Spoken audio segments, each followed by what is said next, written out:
Good evening and welcome to Witch on the Warpath. Tonight we're reading chapter 10 on Fairies' Wings. And if you remember last week we left Onk sleeping in an abandoned house and making the decision to go back to the River Thames and Ham House. With determination in his heart, Onk rose and left the house to its remaining ghosts. He strode back to the idyllic surroundings of Ham House, returning to the precise spot of the previous night's events. Scanning the long wet grass like a parent in search of its errant offspring, Onk traipsed back to the place he'd last seen the attacking owl. He stared at the ground, willing the thing he'd lost to resurface. He didn't want his pretty leaving him like Fim had done. Owl had returned to the area, arriving at his treetop home moments before Onk. The previous evening's first hunting disaster was firmly etched into the owl's tiny bird brain. It watched with sleepy eyes as Onk lumbered back and forth, thumping up and down, searching through the grass in vain, until every blade of grass was flattened around his tree. Giving up his struggle to stay awake, and with a belly full of mice to contend with, the old bird sighed and turned its back on the growing daylight. It hunkered down into a quiet day's sleep, leaving Onk to continue in his fruitless quest alone. It was legendary for trolls to continue with tasks long after the need expired. Luck, a troll from the West Company, was famed far and wide for his dogged perseverance in looking for his errant toenails, which trolls shed on a regular basis. He would spend all his time and energy searching till he found it. One time he searched solidly for 2 whole months and almost died of starvation. Following this near calamity, his neighbourly fairy folk were obliged to remind Luck to eat some food. Calls of "Luck, eat!" rang out at regular intervals around his Cornwall home, even when Luck didn't need to eat. As a result, topical sayings sprang up, phrases like, "With your memory, anything you find will have Luck's toenail in it," and "Luck be with you by the time you find it." The story of Luck and his podiatry troubles moved into folklore over the centuries. With the passing of time, many sayings have been shortened to "with any luck" and "luck be with you." An hour after beginning his search, Onk stopped. There wasn't a blade of grass left standing upright for hundreds of yards in every direction. Onk stood staring blankly down at the trampled grass beneath his feet, willing his pretty to reappear without success. Meanwhile, a short way off from Onk's search perimeter, a team of lucky black wood ants were hoisting the tiny pink sphere on their combined backs, planning to carry it home for lunch. They'd sent for reinforcements who were trundling across the multitude of grass blades west of the first patrol team. The curious thing about ants is that they never seem to be able to run in a straight line. When they want to go anywhere, it's a case of 3 steps forward, 1 step back, then 5 more to the side, just for good measure, before running 8 more forward. It's a kind of dance, experts say, just like bees do. Experts probably have a name for this activity, perhaps Divera's Diddle, or Ants in Your Pants dance. Whatever it's called, all that toing and throwing makes them highly visible to predators. A large speckled song thrush saw them first. It made a tasty meal of the reinforcements, picking them off the blades as they attempted to offer support to their comrades on the field. There were plenty more where that came from. The new day's sun had its orange eye peeking over the surrounding hedgerows for a few hours before hearty Springfield woke up. He hated rising early. A luxurious breeze wafted across Hearty, kissing every part of his body further awake. He unravelled himself on the branch that was his bed in his luscious mulberry tree home. Its wide green leaves, having folded around him overnight, unfurled to release their willing hostage and caretaker. Rolling over in his leaf bed, he stretched, extending every joint and muscle, pointing his fingertips and toes in opposite directions.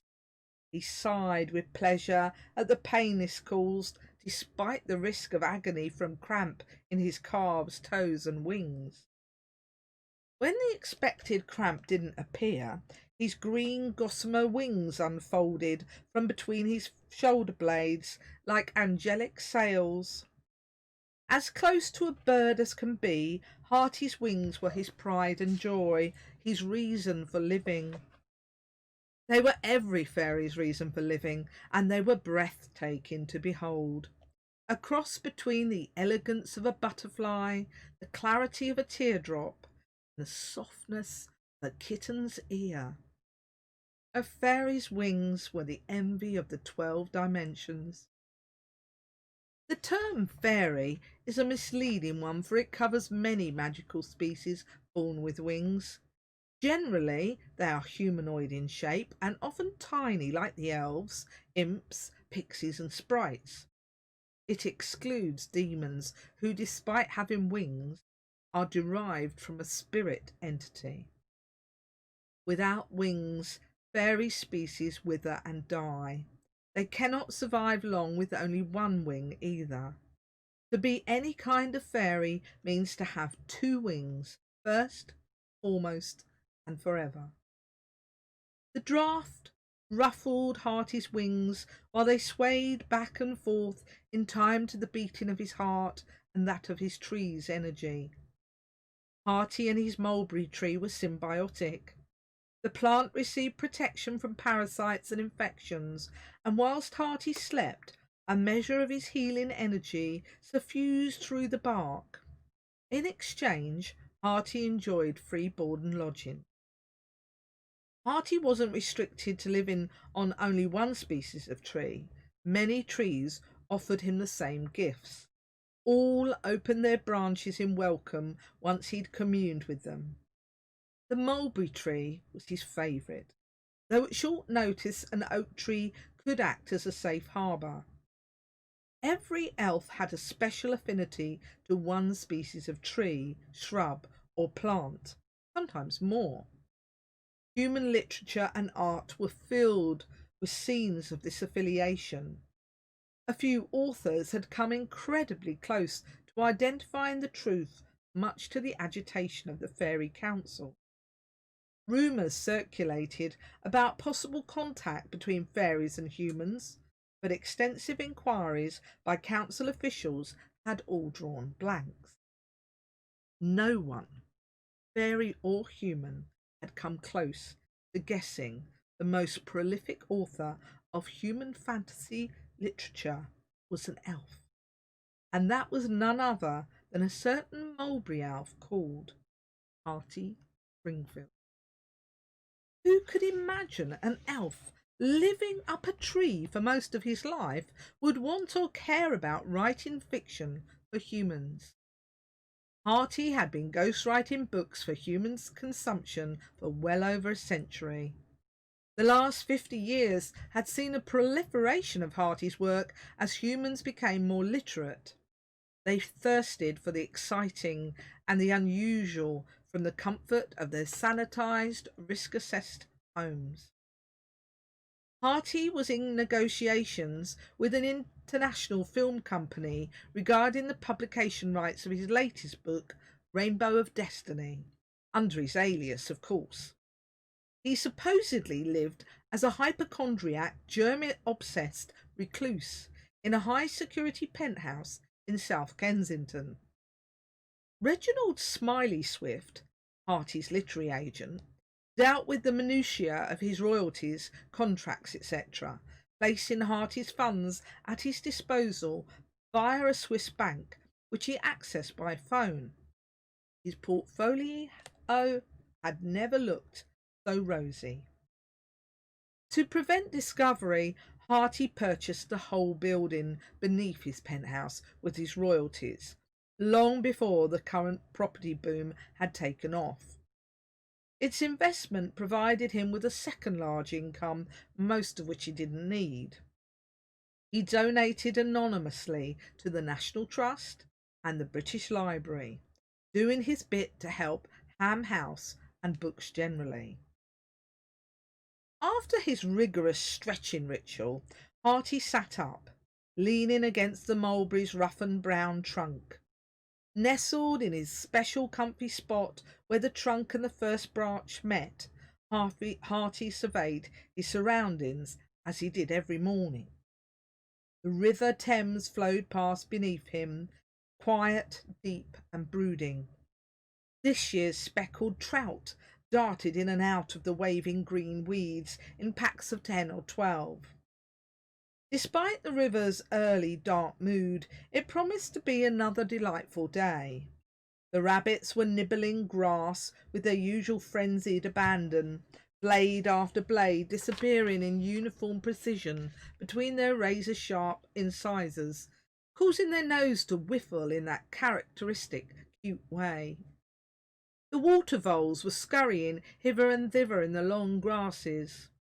High above Harty's domicile, the squirrels and crows were going about their noisy, quarrelsome business.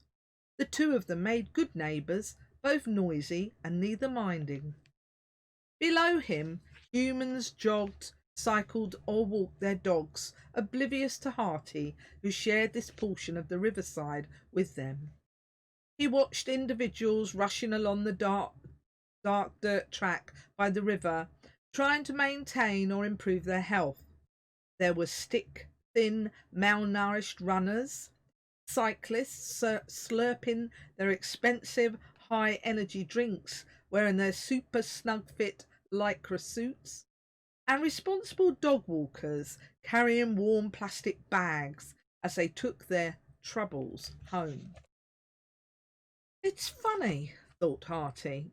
I see overweight people walking their dogs, but I never see overweight cyclists or runners. Where do all the overweight ones go to exercise? Does regular dog walking mean they slim down and evolve into running or cycling when they're thinner? He munched on a succulent, freshly plucked mulberry leaf while he considered this pressing issue and the day ahead. He wiped his mouth and smiled. His smile lit up his face as he turned towards the warm beams of the sun and, somewhat belatedly, welcomed the new day. From the corner of his eye, he spied a lone blackbird beneath his tree, tugging at a persistent worm. He toyed with the idea of aiding the bird, but he stayed where he was, simply watching. The bird, a consummate hunter, obtained his prize and left. The noise from last night intruded on his thoughts. What had all that ruckus been about, he wondered. He remembered hearing Old Owl making lots of noise, and he'd heard voices shouting, leprechaun voices. Expanding his fragile wings so that they shimmered in the warm morning light, Harty launched off his branch into the cool breeze that flowed over the water. If it had been possible for people to see Harty, the sight to a human would have been not unlike a dragonfly dipping and gliding across the water's surface. Harty revelled in the stimulating lower air temperature streaming over his outstretched wings as he crossed the large expanse of water.